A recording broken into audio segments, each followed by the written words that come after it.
Coming in Hot is presented by Botano. The game starts now. Here are your hosts, Brent Wallace, Jason York, and Bobby Ryan.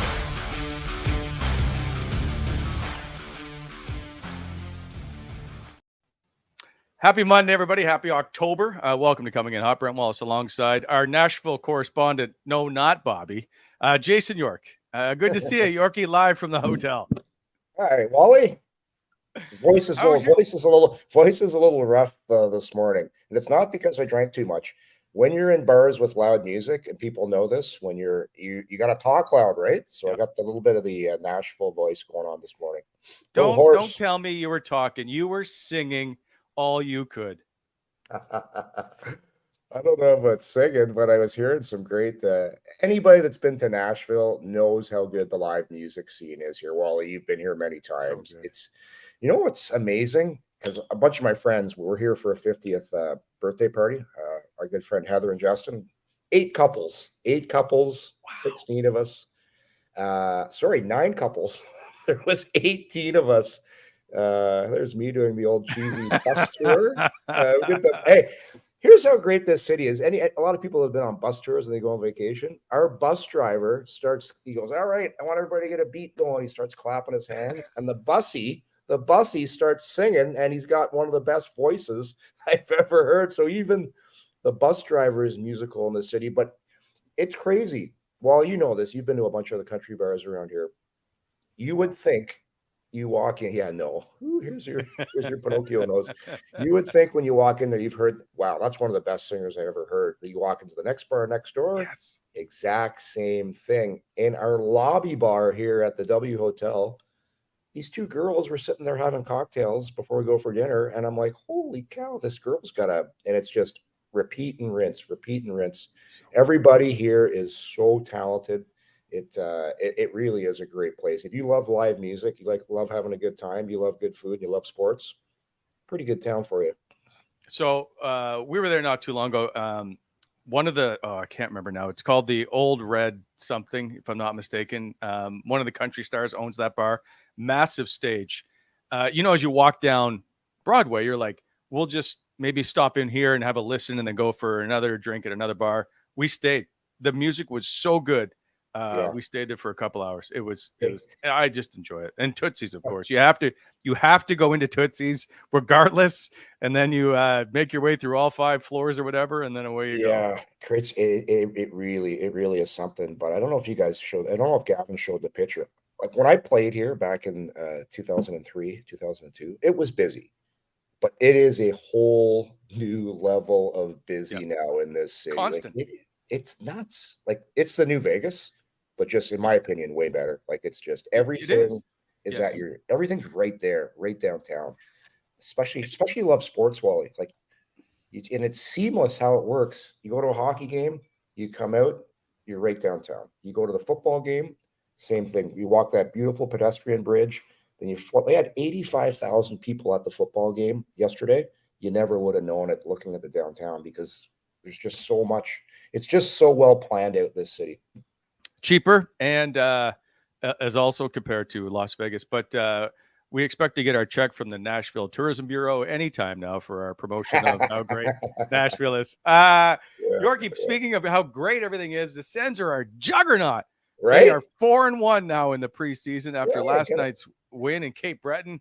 The return home, if you will, for Drake Batherson and Igor Sokolov and Kevin Mandolese. Drake Batherson, by the way, as of Monday morning, trending in Canada right now for his performance last night. 3 goals, 1 goal, 3 assists.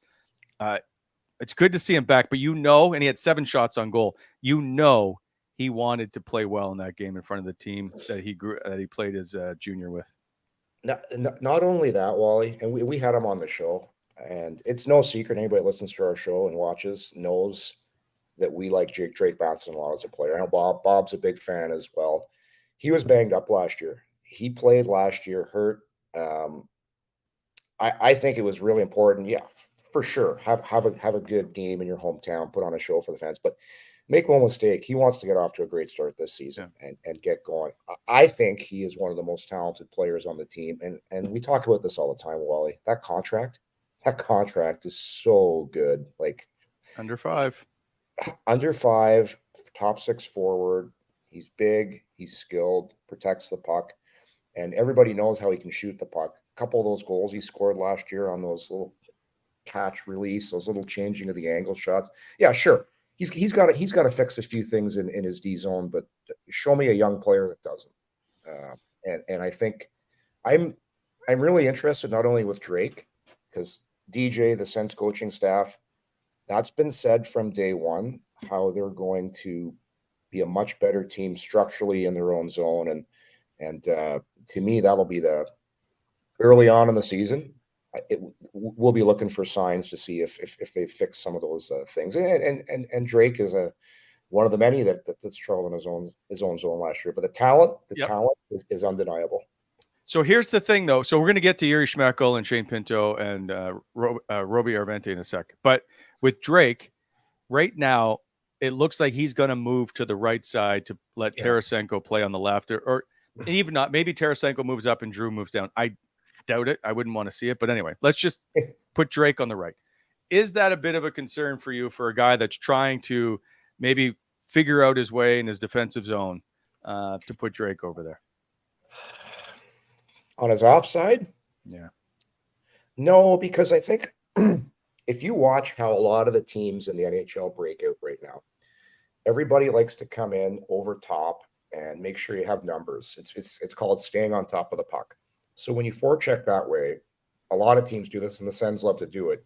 You use your offside, your weak side D in your breakout. So if you're playing on your offside, don't have the blackboard here, but if you're on your offside, it's a lot easier to do that. So Drake being a right shot, when the defense goes quick up to Drake, it'll go on his stick, and he'll make that little pass through the bottom seam over to the far D. And that's a lot of teams do it because it's really hard to defend when you're forechecking. So that'll be easier for him. I don't think anything changes as far as going in the D zone, because it's basically, you just got to take better angles to the point. You got to come. They say you got to come. It's inside out, and what inside out means is you go to the middle of the ice, you protect it instead of coming up the boards when you're going out to the point. And Drake got caught a few times last year. We showed a couple video, but that's just, anybody can do that. It's just paying attention to the details. I always say this about playing defensive hockey. You don't have to be super talented to do it. It's just a commitment. And sometimes less is more. It's last year, right. Well, I remember all the times the Sens were running around, and I really believe less is more. Not a fan of man on man. So I'm really interested to see what they do early on to clean up some of those mistakes they had. And a lot of those mistakes were young mistakes too. Like experience will help with that as well. By the way, that preseason game yesterday was horrendously awful. I can't wait for at least the final 2 games. They play tonight in Halifax, which should be exciting because Crosby's in the lineup, and I'm not sure who all for Ottawa. I haven't seen the roster yet. That game will be exciting, but it's still not going to be a full preseason. I want to see these last 2 preseason games to see what they've got, especially the last one home to Montreal. But my goodness, it's tough to judge how things are going watching these preseason games. Couple of notes though, Yorkie. And we might as well get to them now. The two names that continue to come up are Yuri Schmeckel and Roby Arvente, who, by the way, played on a line with Arvente at center and Drake Batherson on the right side yesterday. They looked really good. Schmeckel looks really good. I don't argue that whatsoever.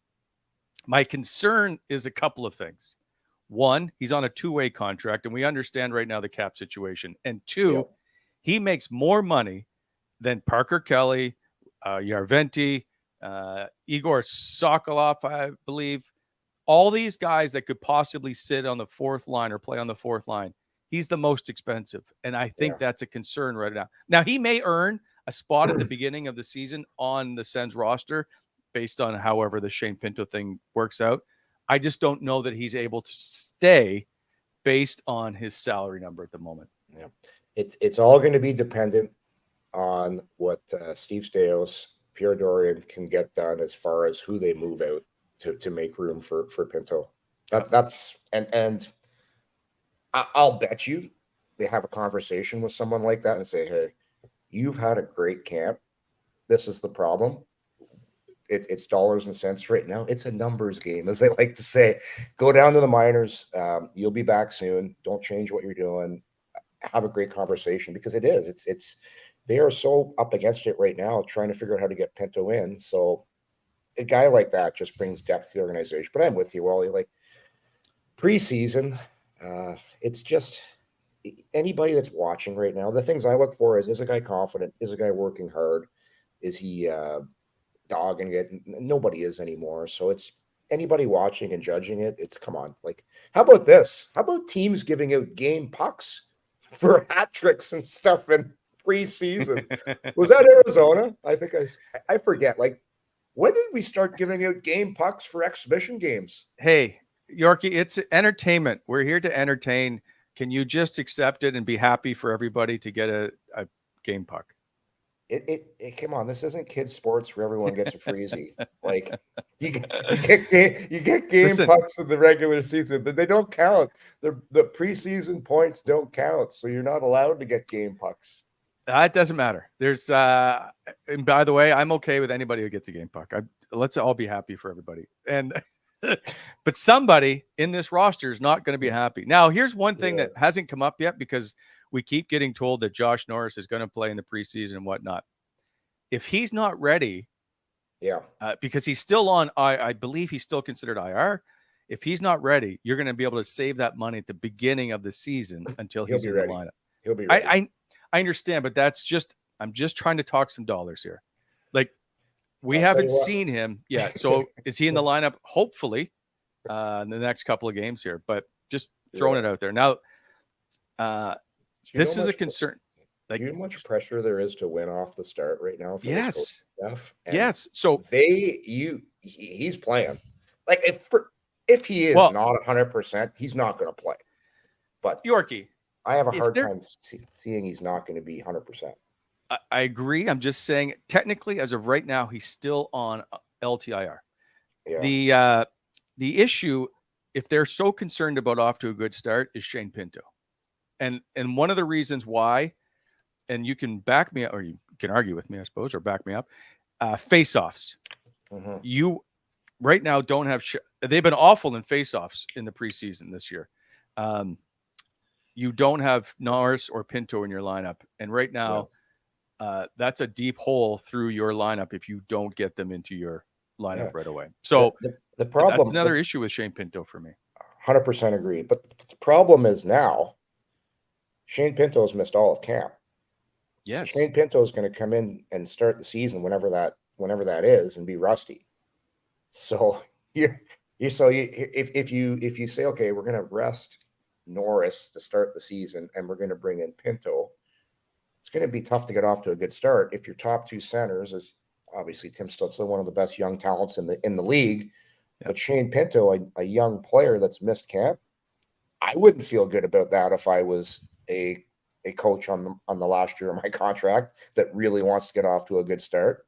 I would rather have Josh Norris, who's played all of camp. I know he wore the yellow jersey for a while, but his legs are ready, his timing's ready. He's going to get in a couple exhibition games. I have a hard time thinking that they keep him on LTR for whatever. Sure. All I'm saying is, technically, as of right now, he's still on LTIR. Yeah. I just think they want to get off guns a-blazing, start the season off. Let's go. And Pinto's missed it, right? So that's the thing when you get into these contract negotiations. It's usually not great ideal for the player because it's going to be an adjustment period. And Brady Tkachuk, everyone's going to talk about that, but that doesn't happen often where a guy comes in and plays, doesn't miss a beat. It's usually it takes some time. And with Pinto not signed now and the season just 10 days away, it's going to be tough to see him get into any exhibition games. Yeah. Well, who knows? In saying what we're just talking about, hopefully something happens in the next couple of days. So Elliot Freeman said, and I've never known him to be very wrong, and that is the Sens offered a 1-year, $1 million contract to Shane Pinto. Yeah, he'd be crazy to take that. Nobody's like, how if you don't think they're far apart, that tells you how far apart they are. If anything with Shane Pinto that's not above 1.8 at the least would be shocking to me. Yeah, no, I agree. It's negotiations, right? It's no different than what's happened before with players, and that's the starting point in the media. But I really think something will get done, and it's man, we'll see though. We still haven't talked about Joseph, the game he had the other day. I know it's flying. Like he's not like everyone just says, just give him Matthew Joseph. Matthew Joseph isn't like a piece of crap. Like, I know he had a down year last year, but he's fast.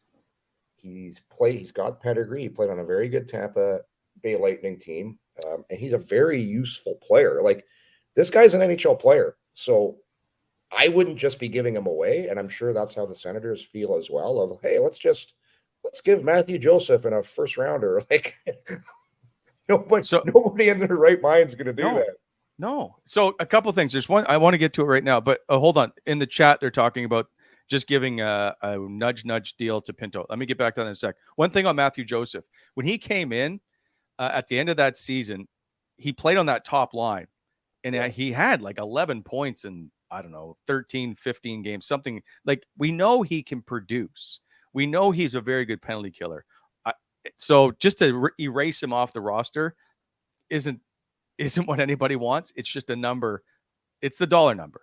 He's the easiest target when you're that, I'll say, expensive playing on the third line. Now, back to people think that Shane Pinto should just take a 1 year, $1 million deal with a agreement in a drawer and sign an extension in January. Here's the issue with that. If Shane Pinto takes to the ice and in November blows out his shoulder and it's career ending, no more money for Shane Pinto. That's why you don't sign that deal. Yeah, and there's no promises that deal is going to get brought out of the desk in January because you don't know if the GM is still there or anybody. Yeah, boy. I really hope Tarasenko gets off to a good start.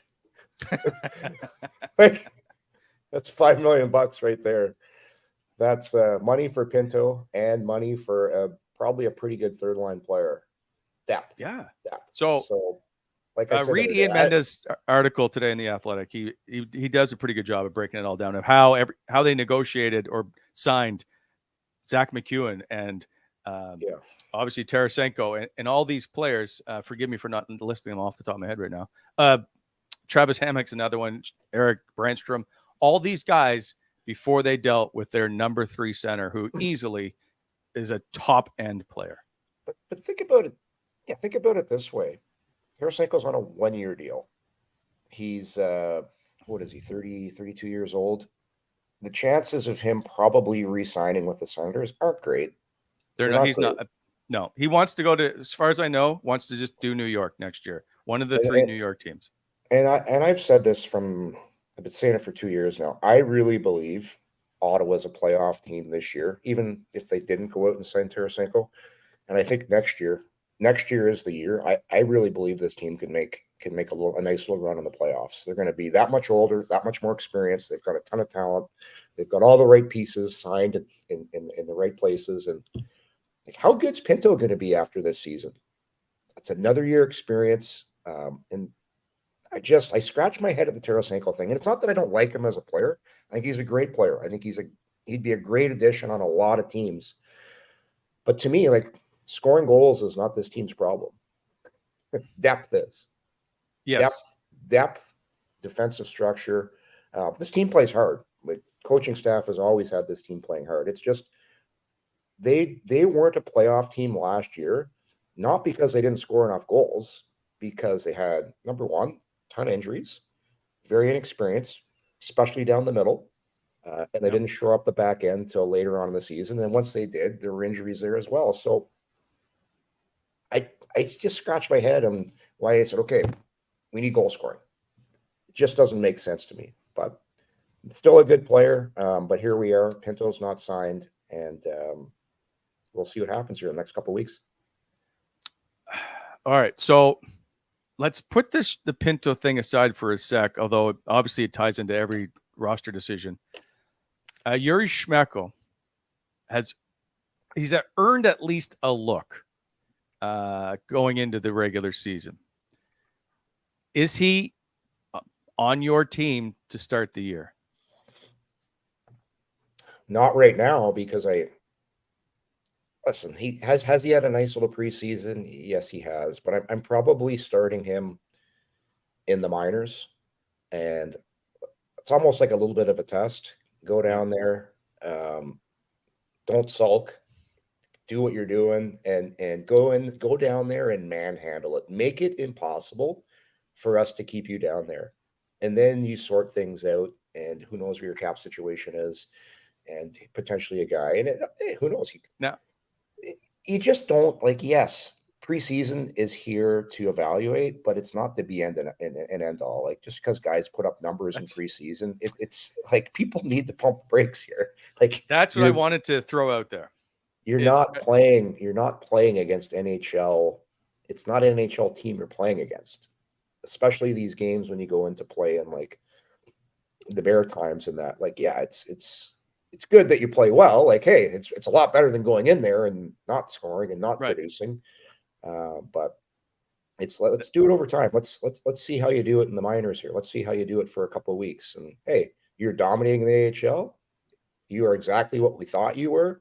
Come on back up. And then there's nothing wrong with spending a little time in the minors. It does a world of good for a lot of players. And with all due respect to Yuri Schmeckel, he's not proven in the National Hockey League. I know he scored lots of goals in Sweden, but that doesn't put him in the National Hockey League as a 20-goal scorer. Well, he's looked okay.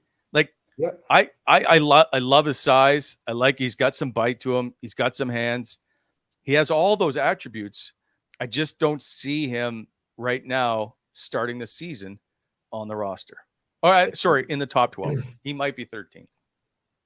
Yeah, and depending on what happens with injuries and all that, but it's a big adjustment too. Like, again, do you want another person in your lineup that is not really that accustomed to playing on this this style of game compared to the European game? So it's not a bad thing to go down and play some reps in the American Hockey League. But like I said, we'll see. He might make it impossible. Like, he gets in another game here, and let's say he plays again, and he keeps doing what he's doing. Makes it a lot harder to do that. So I always say this with exhibition: you get a much better idea the last couple of games of what's going on, who's doing what, and the games get better and better. It gets harder and harder. The lineups shrink, and then you actually see what you got.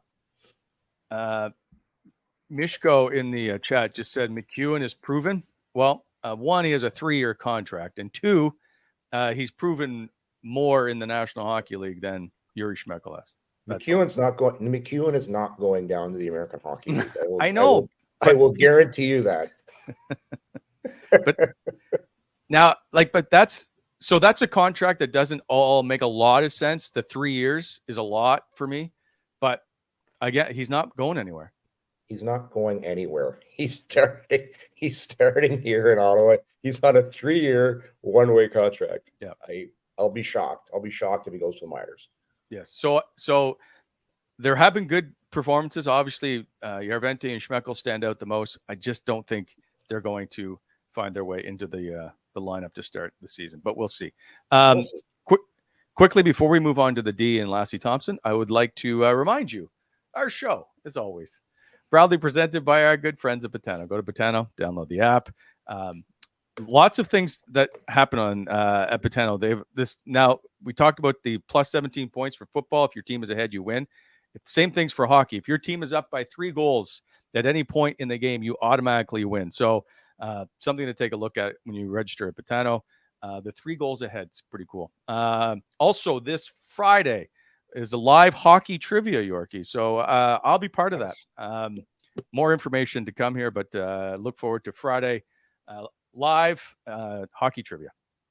And, of course, by BEI, our good friends up in the Valley, heavy civil general contractors, all your equipment rentals and so aggregate and topsoil sales. They do custom crushing and screening, plus driveway sealing also. Give them a call, 613-432-1120. Go to BonnisherExcavating.com. BEI, helping to shape the Ottawa Valley. All right, Yorkie. Thank you Hey, very much. I like that. Speaking of Batano, I like that bet we were talking about the other day with Ottawa Senators total points. Like it was around 91 or 90.5. oh, I'd be taking the over on that all day long. Yeah. To me, that's a great bet. I don't know how they, yeah. I mean, everything can go wrong, I suppose, but I don't know how they don't get to 91 points this year. Me neither. So it'll be interesting to see. So Lassie Thompson gets put on waivers. Not shocking. He gets claimed. I don't think anybody thought he would get through waivers. There wasn't a spot for him, obviously. He did look okay in camp so far in some preseason games, but he hasn't shown enough through his body of work, I think, to earn 7th D spot. Is there, like, I guess, what is your reaction to losing Lassie Thompson for nothing? What are you going to do? There's a lot of D, like there's a backlog of D of young prospects. You've got Tyler Clevin, who's taken away any chance of Lassie Thompson ever really making it at this point in time. Who knows? He could catch on there and figure things out. The guy does have some talent. He's a right shot D. He can skate. He had a pretty good year last year in Belleville, but he just got pushed out. Like when he saw Tyler Clevin sign and all the excitement, it's like, as a player, it's like it's going to be very tough for me to crack this roster. Jacob Bernard-Docker signed as well. Brannstrom. Like, I haven't been impressed with JBD right now, and he's on a one-way Yorkie. I know that's why a guy like Lass. I'm just telling you why. How it works. It's dollars and cents. At the end of the day, it's a cap league. Ottawa's right up against it, and you got to make tough decisions. And won't be the first time. The only thing that sucks is he was a first-round draft pick, and you're like, wow. So, you can just we'll just blame the Manns. I got a feeling that's gonna happen. That's a Trent Mann pick. But listen. Do I think he's a player? Sure. It's all about opportunity, and this for the player. I'll tell you what, he's probably ecstatic. He's going to go to a new organization where they're not as stacked down the pipe right now as Ottawa is with young defenseman prospects, and he's going to get an opportunity. So I'm happy for the player. Hey, if I look at my own story, it took me 3 years to make the NHL. I played in the minors. It's opportunity. It's who's on the roster, and it's confidence. A kid like Lassie Thompson, he just has to believe in himself. So hopefully he gets an opportunity. But hey, just like I said, the writing was on the wall, especially when Clevin had that year he had in college, and he got called up and he played really well. Like Thompson's down in Belleville, he's like, oh boy, I think I'm done here. It's the new shiny toy. Yeah, and this happens in every single organization. It's not something new, and it's part of the business. So, we're hard on Eric Brannstrom a lot, I think, as a whole. I'm thinking of us as a city. Like we can trade Brannstrom. It's okay. Really? I think people especially the people online, love Eric Brannstrom. There's a lot, but there is if we need to sign Pinto, we can move Eric Brannstrom, blah, blah, blah. Mm-hmm. He does make $2 million, which is a lot for me. However, I think he's been fairly okay in preseason. He's been good, Wally. The game slows down for you. As last year was a really important year for Eric Brannstrom. He got to get his confidence, and the best thing that happened to him last year was when all those defensemen got hurt. Chychrun got hurt, Shabbat got hurt. Brannstrom's minutes got a chance to elevate, and then you start feeling good about yourself. You start getting confidence. You hold on to the puck a little bit longer. Those glaring mistakes go away. So that was it. That's why you're seeing what you're seeing. It's just confidence, reps. He's an NHL defenseman now. Feels good about himself. I still think he's miscast in Ottawa. I think that's the problem. I think this guy can run a power play. That's what he was drafted for. Right. The problem is he's not a bottom 6 pairing. He's not a bottom 3 pairing. Yeah.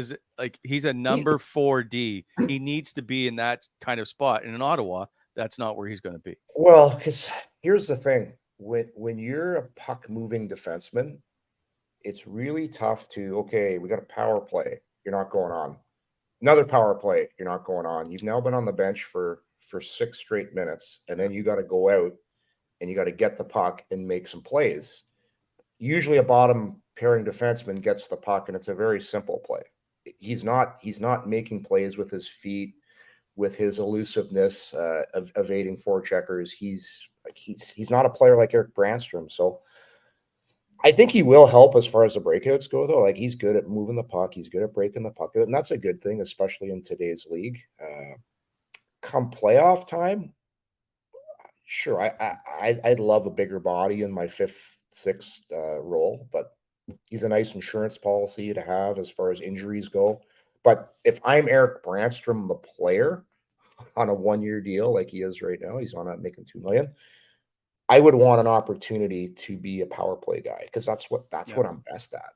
And if I were him, I would want to be involved in a trade where I'm the central piece of it, and you go to a new team, because right away they're going to have to give something up, and you're going to get a much bigger opportunity to do what you do best. So does that happen? I don't know. He was the central part of the trade.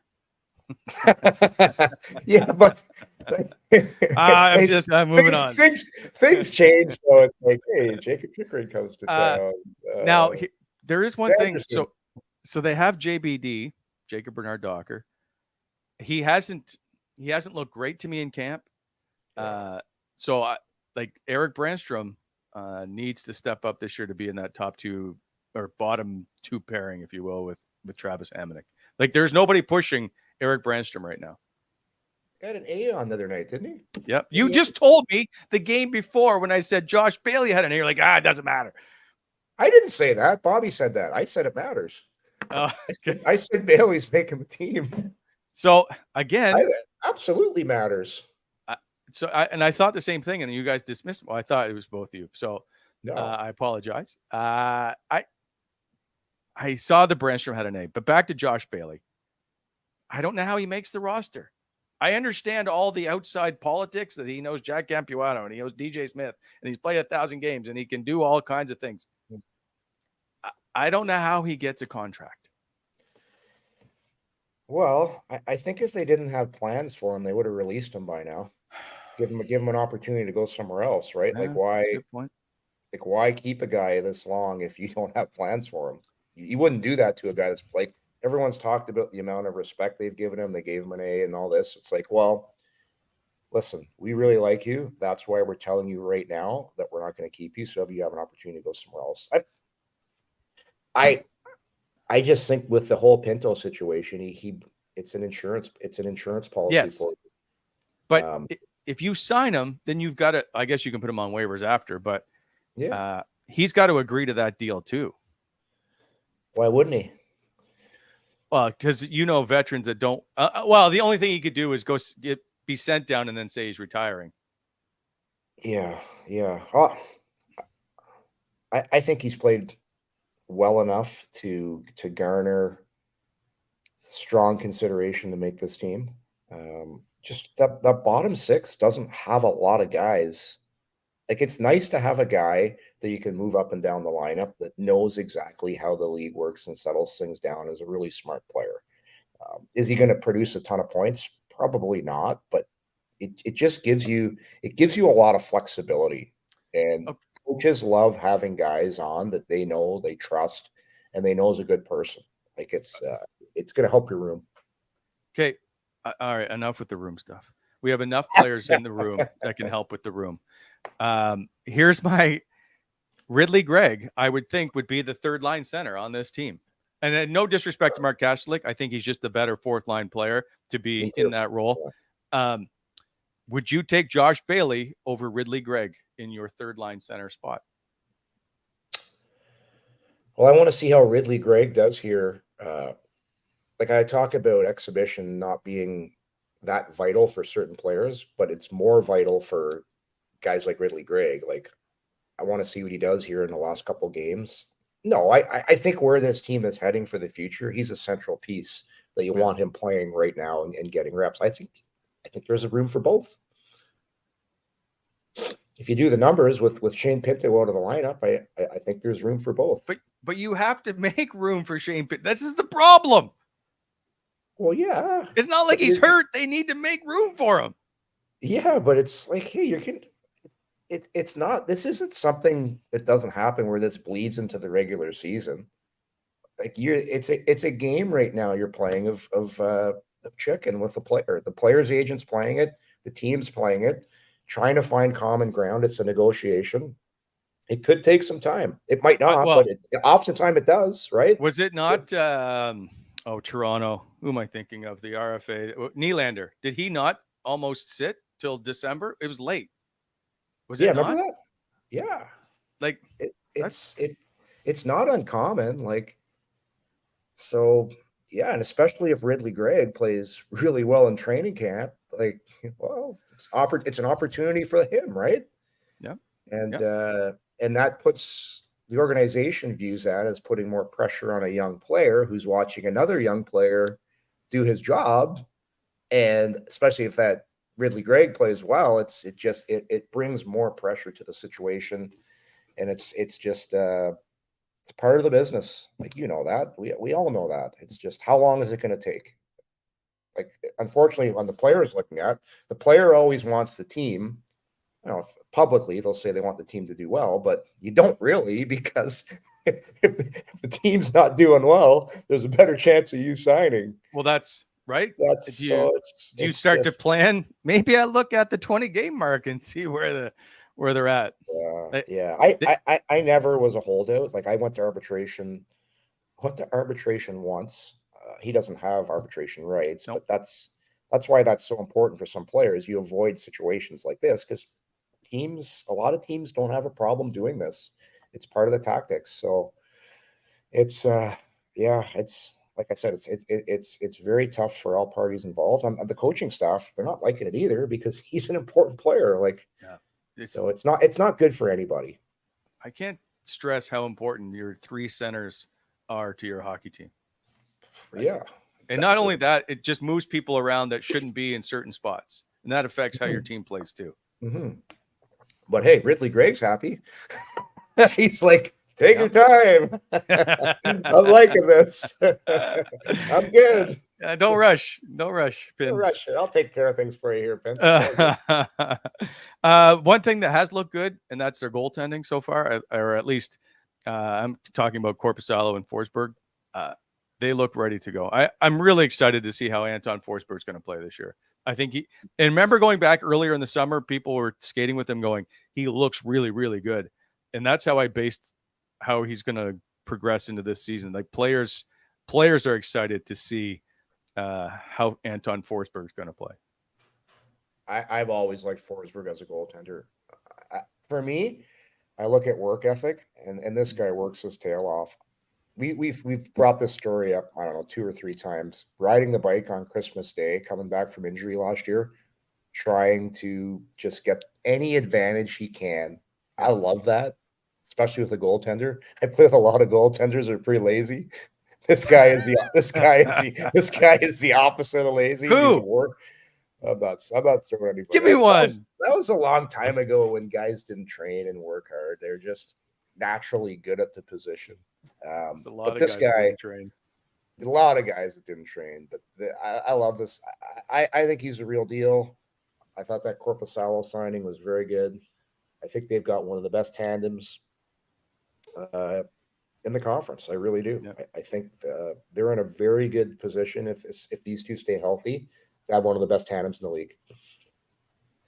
Interesting to see how it's going to play out. Yeah. But by the way, before we go, I know there's something else to discuss hockey-wise, but I put out on social media that you needed a nickname. I do. For Grandpa. I got a couple I would like to pass to see what your thoughts are. But there have been others on the social media machine. Someone just came by with the Grinch. Not sure. Maybe. The Grinch. The Grinch is my buddy at the golf club. My buddy Johnny Lapierre. There's certain people in life that they have Grinch bodies. You know what a Grinch body is? I don't. The Grinch body is guys that are really thin. They got that little paunch like the Grinch has. That's called the Grinch body. It's the skinny fat guy. You know the Grinch is built. He's long and he's got the little boiler at the bottom. Just everybody knows the guy that has a Grinch body. Johnny's I feel got like the you Grinch just body. discussed, or you just described me. We're moving on. You're not that great because you're a little beefy up top. Like you gotta be thinner up top to pull the Grinch body off.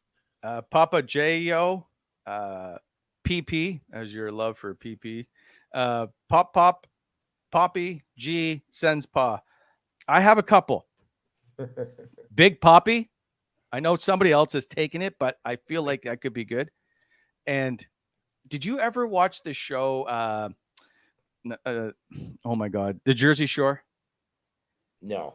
Are you aware of the Jersey Shore? Is that with the Jersey Housewives? No. You remember like Snooki? No, I never watched that. All right, so I think you could be JWoww. I think JWoww. JWoww, I think is how it should be. Yeah. Wally, that's what? I don't often agree with you, but that's not bad. That's not bad. It's trendy. It's hip. Well, it may not be trendy, but JWoww it is. I'm not a rap. People are gonna think I'm a rapper, but for people that don't know, my daughter Alexandra, her and Boy are gonna have their first child in the beginning of April. I'm fired up. Yeah. Well, good to hear, JWoww. Good to hear.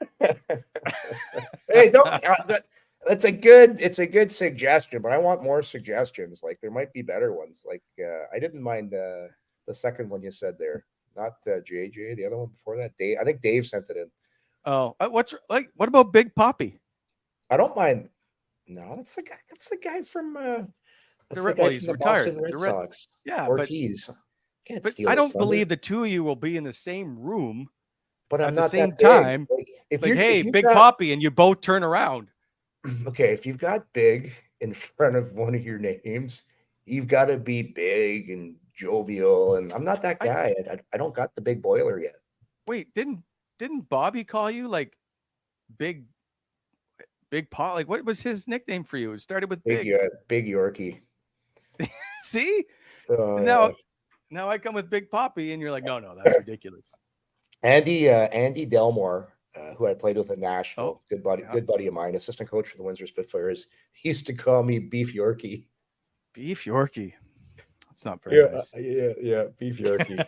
Love Delly. All right. Games in Halifax tonight. Sidney Crosby in the lineup. Lots of excitement. Now we're down to 3 games left, right? They play against Pittsburgh tonight. Then they play in Winnipeg, and then they close it out against the Montreal Canadiens over the next 5 days. Is Carlson in the lineup tonight? I don't know. I haven't seen their lineup either. I'm not sure. It'd be fun if he was. I know this is a big game for Pittsburgh because of Sidney, for sure. Yeah, for sure. Well, it's getting down to the nitty gritty. Like this, like I said, the last couple of games, they're always important for a few players on the team.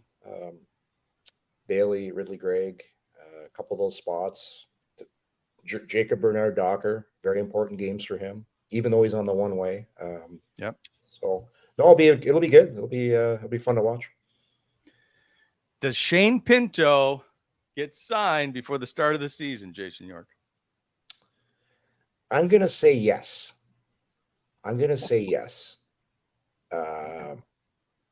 Reason being is I really believe in this ownership group, and I think they want to. I think they're going to push, and this I have no knowledge of this. This is just my gut feeling that they're going to push and try and get things expedited here. And with Steve Staios coming in as well to lend a helping hand, maybe it helps speed the process up. Maybe it doesn't. That's just my gut feeling. I think they get all hands on deck before the season starts. Gut feeling. Scott W says Carlson is playing. I don't know if that's confirmed, but it'd be a fun lineup. I think Can Pittsburgh make a noise? Wait, hang on. Don't answer that. Monday is our season preview show. Yeah. So hey, we didn't even talk about Steve Staios today. Did we not discuss him in the last show? That was on a Friday. I guess not. We haven't even talked about it. No. Well, you know why? Because it felt like it was so well known. Yeah, that he was coming in. But But this is this worst is a kept huge secret. Yeah. Worst kept secret next. That and Sarah Lee are coming back. Two of the worst kept secrets ever. And Michael Andlauer being the owner. But that's a solid. You think about 6 weeks ago or whatever, and now you have Michael Andlauer, serial leader, and Steve Staios in your organization. Huge. Yeah. I've known Steve for a long time. Like, he and I came into the NHL around the same time. Played junior hockey against one another as well. Has really paid his dues along the way. Like, if you look at his resume on what he's done, worked for the Leafs for a while, great success in junior hockey, especially with those Hamilton teams, what he did. Very smart guy, very calculated, and will be a tremendous asset for this organization. People are going to say for sure, when you're the owner, you bring in what you're comfortable with, but Michael Andlauer, he's very comfortable with a very good hockey person.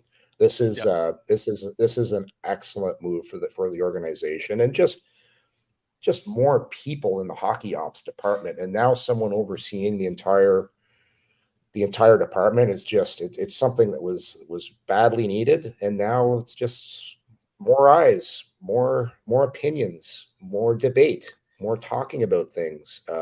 It's fantastic, and Steve's like I said, he's a very good hockey mind and a good person too. And Michael Andlauer did confirm what we all thought, was that he just wants someone in there he knows and trusts, and that's right. That's important to him, especially when he's got Steve Staios, because those two are very close. But you need some kind of oversight, and there hasn't been any for the last 3 years. Okay.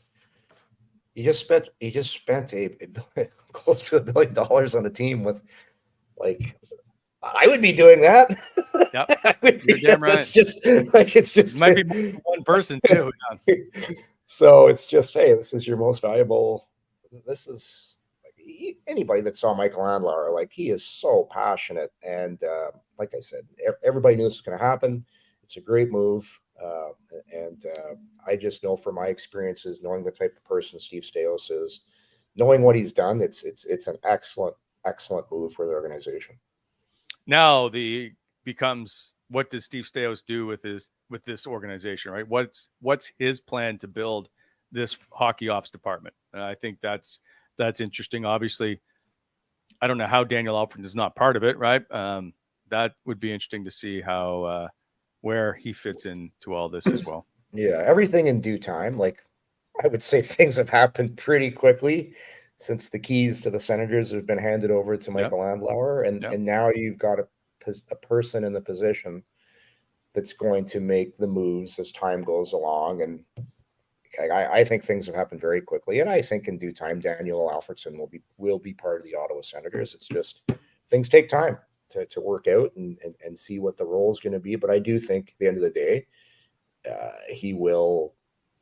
I see him there, and again, that's just my gut feeling on things. All right, so we'll wait to check in tomorrow after tonight's Penguins game. Bobby will be joining us. I don't know how the internet works in Nashville. It seems to be okay for you. Hey, I'm on the hotel Wi-Fi. It's working just fine. Wait, so you two ran into each other the other day? Yeah, that was great. Yeah. Bob had his. There's us in front of the hotel together, and what's funny, because when we started doing this show, Bob and I had really never met in person. Yeah, like, we didn't play together. He's quite a bit younger than I. I met him a few times when I was working for Sportsnet doing a few things, but we never, how it is. You go in the dressing room. Seeing him. It's a quick hello, but no, it was great. We chatted for about an hour and a half. Got a chance to meet Bob's new girlfriend. My wife Laurel was with us. Had a great time. Told a few funny stories about Nashville, and it's funny. Bob and I's careers are very similar, besides the fact he was drafted very high and I was drafted in the 7th round. But besides that, we both played in Anaheim. Yeah. We both played in Ottawa. We both played in Detroit. And Bob and I have a mutual friend who's very close with Laurel and I, and he's very close with Bob. He owns one of the best restaurants in Anaheim. His name's Bruno Serrato. Serrato owns the Anaheim White House, Wally. Fantastic restaurant. And when Bob and I started getting talking, like we said, wow, we both were really good friends with Bruno. So it's amazing kind of how a lot of similarities in some of our career stops, which we talked about the other day while we're sitting here at the W. Or at the W. In Nashville, you don't say W, you say W. Yeah. It's amazing how many players are now located in Nashville. Well, it shouldn't be amazing, I guess. It's a great place, but there's a lot of people moving to Nashville, especially the Franklin area. All right, well, give Bobby a shout or go hook up your internet at his place. Hopefully we'll see him tomorrow. That's what I should have done. I should have went over. All right, what's going on over here? Seems like he didn't invite you over, Yorkie. No, he wanted to come in. He came into town. He lives fairly, like, he's not close by to downtown. So we decided he'd come into town, make a night of it. They went for dinner. We just spent we just hung out for a couple hours. Just got to chat in person. It was nice. I have a rule, Wally. When you go to town and there's someone there that's a friend, it's called the Good Guys Club. To be a member, you have to make an effort to hook up with that person when you're in town. And when you're the person in town, you make sure you get together. And that's a Good Guys Club. Good guys do that. Fair enough. All the times you've come to Stittsville and never given me a show. But anyway, you got to get in the club. Fair enough. We'll chat more about it tomorrow. We'll see how this all plays out. Anyway, good to see you again, Yorkie. Take care, and we'll chat tomorrow. Hey, thanks for doing this, by the way, in Nashville. You fly home today, right? Yeah, we're taking. We're flying out in about 3 hours, so I'll be back in Ottawa tonight, ready for the game. Perfect. Safe travels, my friend. Talk to you soon. See you, Wally. Thanks. See you, everybody. Appreciate you stopping by. That's coming in hot for Monday, October the 2nd. Coming in Hot is brought to you by Botano.ca. Please hit that like button and subscribe to our channel to never miss an episode.